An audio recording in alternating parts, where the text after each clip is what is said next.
60 minutes.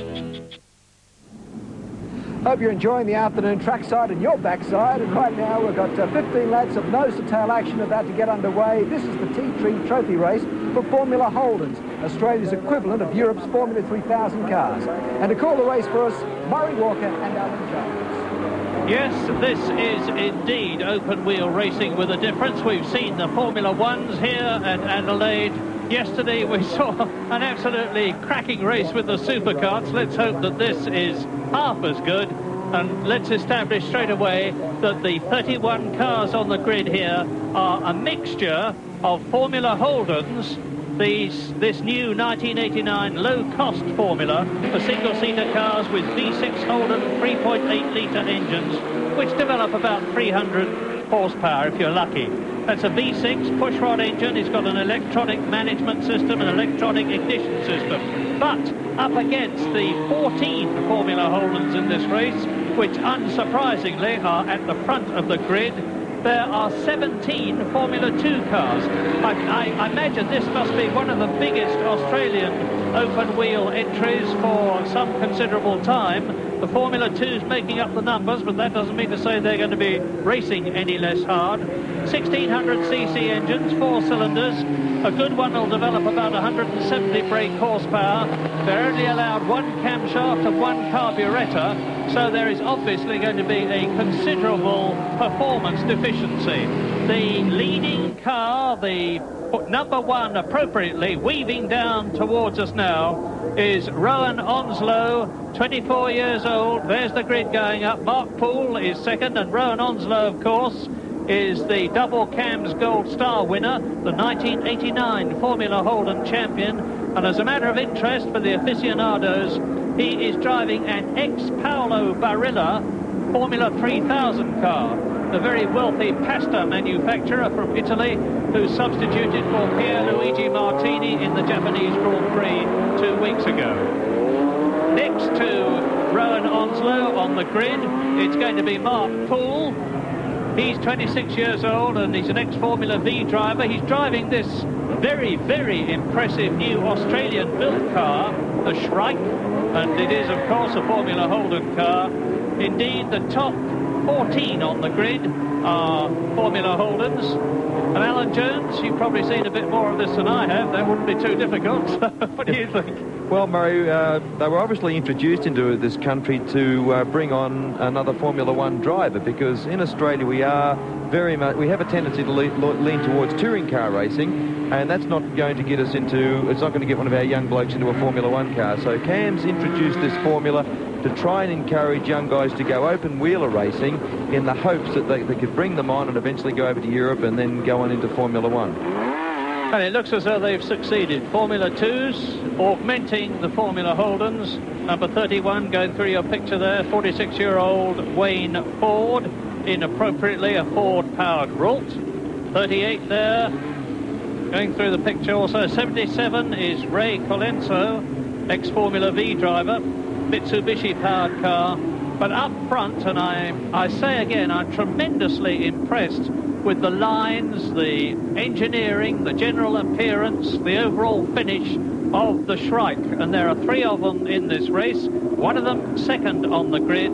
But up front, Rowan Onslow. On the right, number 1, won the Gold Star last year, Formula 2 champion this year. He's won at Malala and Winston and Oran Park. There he is. Nicely turned out car, red, white and blue, and just behind him is Mark Poole. 15 laps. What a day of racing it's been here in Adelaide today. And a beautiful getaway by Rowan Onslow. Not a bad start by Mark McLaughlin either. It'd be interesting to see if he can come down on the inside. Well, Rowan Onslow leads through. And I think it's Simon Kane who's come up very well indeed. We'll have a look as the rest of the field goes through, and over the grid, over the gravel strip goes Andrew Temby. Onslow leads. Well, here's the champion. He's got his nose out front. This is in many ways the most important race he will ever have driven in, I think, from television coverage here. He's the champion.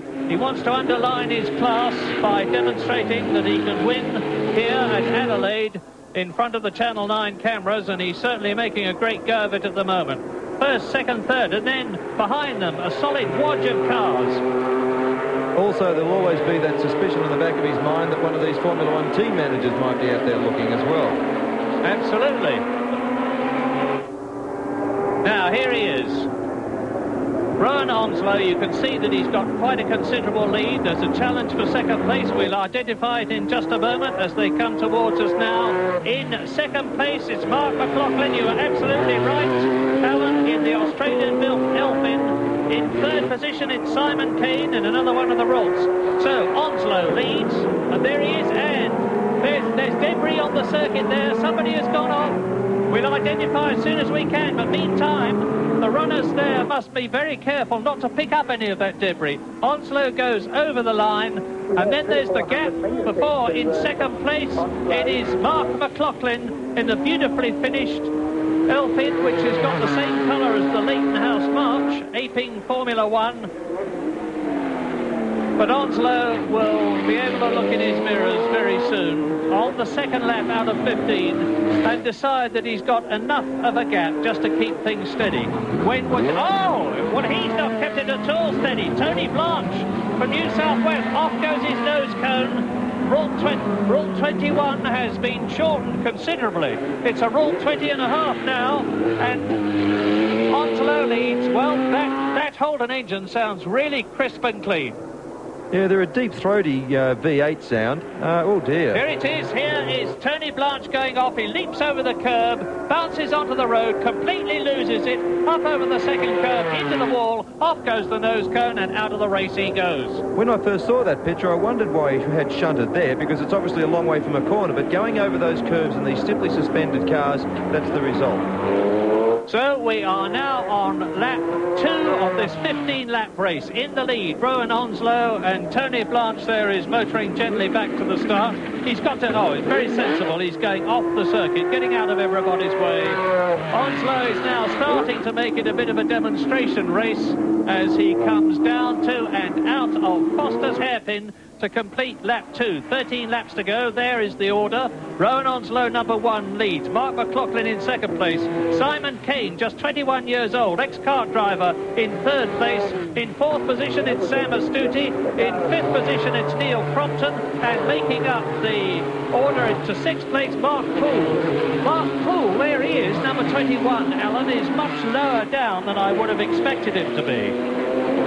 Yes, well, obviously he might be having a bit of trouble just sorting out the car for the circuit. I mean, we've seen the Ferraris a lot further down than what we expected them to be as well, so he could very well be in the same boat. And appropriately, the championship leader is leading, and in second place it is Mark McLaughlin, who finished second in the Formula Holden Championship. I very nearly said Formula 3000. The Formula Holden Championship this year. Away he goes in the Elfin. Beautifully prepared car, that one of Mark McLaughlin's. I had a look at it the other day, and it's beautifully built, beautifully prepared. A credit to them. It really does look quite nice. Yes, ex-Formula 2 driver, and he won at one of the races at Malala this year. There's quite a scrap going on behind. There, number 4, Roger Martin in the pits. His race is not yet finished because he sprints out as Mark McLaughlin, second place. Now we're getting a real scrap for second position because Mark McLaughlin in the Elfin, that's number 6, has got up tight up behind him. Sam Astuti in the unique Romano Holden car, and in fourth position, and only just a little way back, is Simon Kane in the Rule 21, and we've now completed 3 laps, 1/5 distance. Here's the battle for second place. Third there, number 12, Astuti. Behind him in fourth position, there's Simon Kane. Where would you expect, Alan, the good ride drivers here to go on? I mean, when would they be able to get over to Europe? Well, I think if they did maybe a season or 2 in these cars, I'd personally like to see these cars with a little bit more horsepower. I'd like to see them with perhaps 400 brake horsepower. They've certainly got the chassis and aerodynamics to cope with it, but I'm sure that will come. I'd also like to see the governing body allow them to have carbon fibre chassis. At the moment, the actual chassis are restricted to aluminium. And I think if they did open it up to carbon fibre, it would allow us to purchase some second-hand cars from Europe and just open it up a little bit more than what it is. Yes, and as you watch Sam Astuti chasing number 1 there, Rowan Onslow, with still in second position the Elfin of Mark McLaughlin. Here is the back. There is Mark McLaughlin's car. You can see how close the 3rd and 4th are. Sam Astuti, number 12, and behind him in 4th position it's Simon Kane. And an interesting historical fact is that the engine development of this Holden V6 was done by ACL Components, which is a development from Repco, and of course it was Repco that produced the V8 engine that powered the great Sir Jack Brabham to his World Championship. Well, time to leave us for a moment, but come back soon.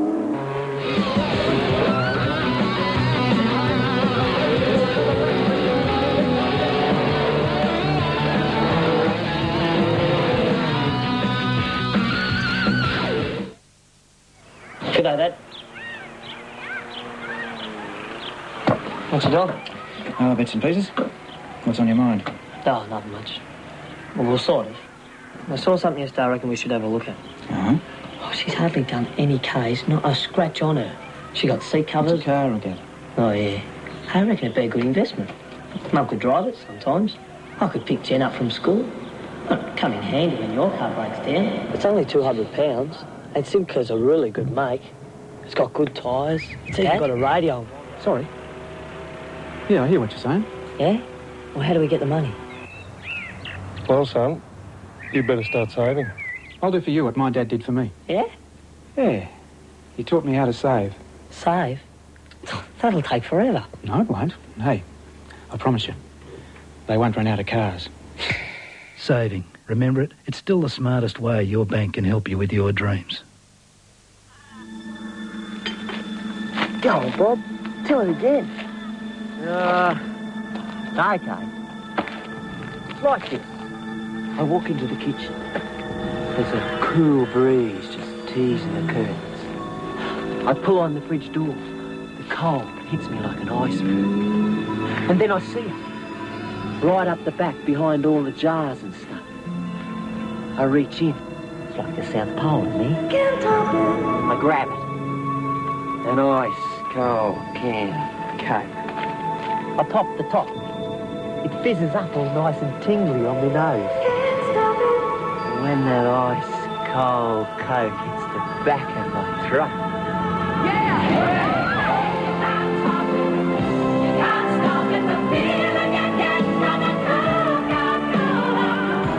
Now that's the real thing. 6:30 Sunday, you'll have a great time at Jenny Edgley's home. Stroll in beautiful gardens, see the Aussie Veranda Revival, and a whole lot more in Burke's backyard on 9. Back again at Adelaide on lap 6 of the T3 Trophy for Formula Holden and Formula 2 cars. And there is the race leader who was leading when you left us, and he's still there, 24-year-old Rowan Onslow, the Formula Holden champion of 1989. The first time this very promising championship has been held. Rowan Onslow stamped his mark on it, and my goodness, he's stamping his mark on this race too, as he comes up to lap Rod Anderson. There is Anderson's car, a Cheetah with a VW Golf engine, tuned by John Judd's concern, who are making Formula 1 engines now. In the background, you see there, number 6, that's Mark McLaughlin. There's the battle for second, third and fourth. Bit of a gap between Mark McLaughlin in second place, Sam Astuti number 12, and there in fourth position behind Sam Astuti, it is Simon Kane. And a spinner in the background, my goodness, rather more than a spinner. And that is Mark McLaughlin who has gone out. That was the man who was in second place. McLaughlin lost it. Maybe we'll be able to see it again. And he's lost it in the biggest possible way. Out of the car, bitter disappointment for him. That happened just after the S's at the end of the straight. He's ripped off the whole of the right front wheel and suspension in a mirror image of Nelson Piquet's accident earlier on in Formula 1 practice today, except that Piquet took off the left side and McLaughlin has taken off the right. A matter of only academic interest to him. So now part part of the opposition to Rowan Onslow has been effectively removed. The second place man has gone. Here we are. Let's watch it very carefully. You see he's coming up to take a tail ender. He loses it altogether, spins out, hits the wall. That is exactly the same thing as happened to Alessandro Nannini in the Australian Grand Prix at the beginning of it last year. Yes, Murray, and also both the Shrikes are out. I see Mark Poole, number 26. He was black flagged, or number 21, I'm sorry. He was black flagged for dropping oil. He's just turned in, and it looks like his teammate, Peter Duhlmann, in the other Shrike, has just pulled in to join him. He looks like he's had some sort of an accident because he's missing his front wings. On lap 8 then, 15-lap race. Let us take a deep breath and establish what has happened and is happening. You're watching race leader, 24-year-old Rowan Onslow, the New South Wales man, the reigning champion of Formula Holden, and he is now ahead of Sam Astuti, who has moved up into second place by virtue of the disappearance of Mark McLaughlin. The gap between first and second is 9 seconds. Up into third position has gone 21-year-old Simon Kane. Up into fourth place has gone a very appropriate number, 27, the famous Ferrari number of John Smith. Weren't you 27 once? Yes, indeed. I know it was a long time ago. That's my favourite number. Car, actually. That's my favourite number. In fact, I was 27 in the Williams when I won the World Championship. Yes, well done. I remember it well. And there is Sam Astuti in the red, white and blue car.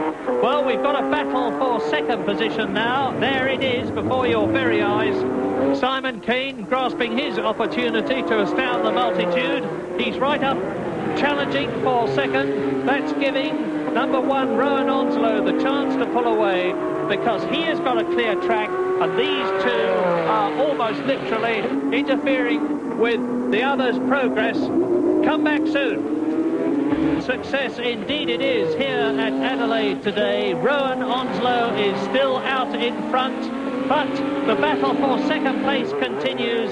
Sam Astuti has still got it.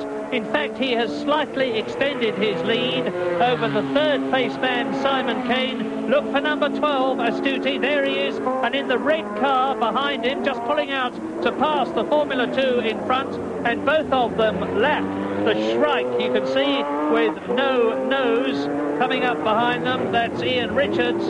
So Sam Astuti is still in second place, going over our lipstick camera buried in the curve, giving us a marvellous picture.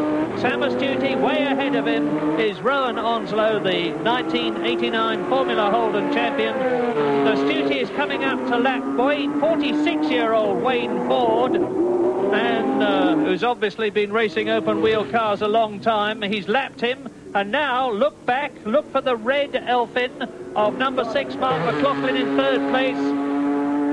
And this race, I think, yes, this race is 13 laps now. It's been reduced. We've had a lot of problems here at Adelaide today, and the race length has come down by 2 laps.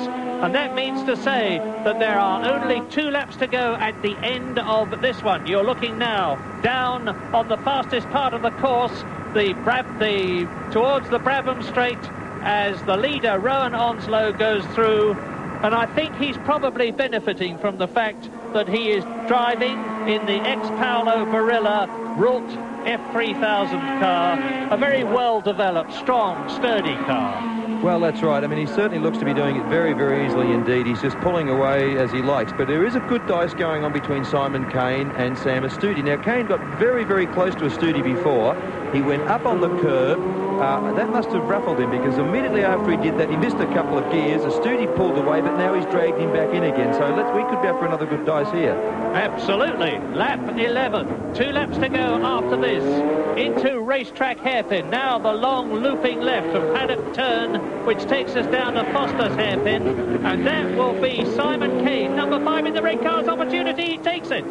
What happened there is Astuti missed a gear. I don't know whether you heard the engine just fluff and rev a little bit. It looked like he missed a gear, and no, but he still maintained it, but he did actually miss a gear. Simon Kane tried to take advantage of that, but just didn't have the run on him.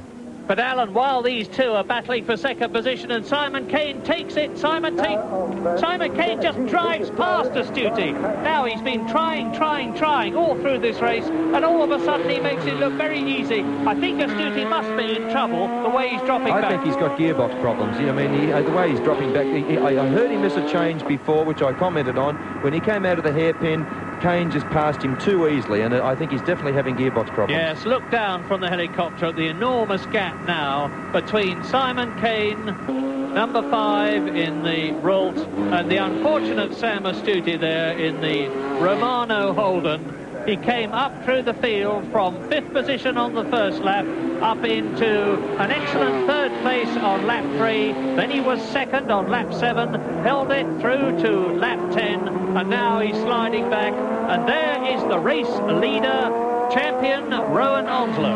I think I was just going to say, I think Astute's just about to pull over. I may have a correction with that gearbox. It sounded like fuel pickup to me. It was missing, and he doesn't look a very happy boy at all, does he? Now, Alan, I know a lot of viewers are puzzled that the drivers, like Eddie Cheever when he crashed in the Formula 1 practice today, and now Astute, throw the steering wheel away. Why, they say, do they take the steering wheel away? Well, it's obviously a new thing to do. Of course, the reason that they can detach those wheels is the modern Formula open-wheeler car, the cockpits are so small that they literally have to take the steering wheel out to get in, then they put it back on and they have to take it off to get out of the car. Now, these guys are all revved up, they've been here, they're all hyped up, they're looking forward to a good race, and of course, when they're faced with disappointment like that, it would appear that the steering wheel's the first to go. But Robin Onslow now is just driving home as he likes. Yes, Rowan Onslow closing up on tail-enders. He's just got to be careful now not to get it wrong and take his time. He can afford to take his time. There's a nice gap between himself. He's on his last lap, lap 13 now, on his way to a famous victory, having been the champion of 1989 in this new formula. It looks as though he is going to win, because I hate to use my immortal phrase, nothing can stop him now, because probably something will, but let us hope not. No, he looks very comfortable. I mean, he could almost cruise home from here, Murray. I mean, he's done it very easily. He did an excellent start, and he's led from start to finish and done it very smoothly, and full credit to him. And here he is. Not very far to go now. Rowan Onslow in the Rult RT20 with, and this is the vital bit, the V6 3.8 litre 300 horsepower Holden engine, which has given the new formula its name. He is almost home. He goes into Foster's hairpin. He comes out of Foster's hairpin. Glenn Dix, the world famous Glenn Dix, now shows him the checkered flag with his usual exuberance. Victory for Rowan Onslow then. Now we're just waiting for Simon Kane to come through. There he is in the red car in second position. In just a few moments, the third man, John Smith in the Rult RT21. Yes, Smith finishes in third place. So, very quickly, Rowan Onslow, the winner, Simon Kane in second place, and in third position, John Smith. And so now, over to Ken Sutcliffe.